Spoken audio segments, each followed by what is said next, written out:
Pour nous, Flexio, c'est quoi? Pour moi, il y a 3 éléments importants. C'est une base de données simple.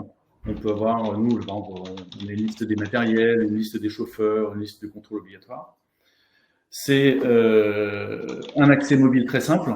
Donc, quand tous nos chauffeurs ont accès à l'application, on peut échanger avec eux par SMS, ils peuvent déclarer via leur téléphone ce qu'il y a à faire sur leur camion ou sur leur pelle à réparer dessus, etc.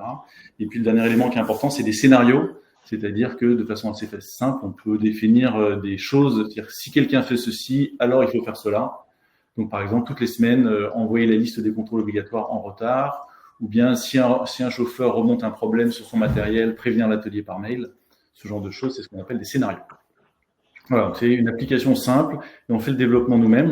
Donc c'est moi qui le fais même personnellement. Et en fait, c'est quelque chose qui permet d'aller progressivement, c'est-à-dire qu'on va développer d'abord une petite liste, une petite application, puis petit à petit, on va l'enrichir. Aujourd'hui, on s'en sert pour beaucoup d'usages différents.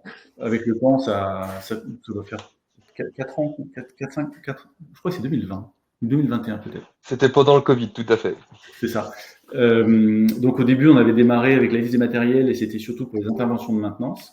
Et puis petit à petit, on a rajouté les extincteurs, les audits de site, les états des lieux, les suivis des contrats achats, les commandes de pays. Le dernier qu'on a fait, c'est les demandes de congés.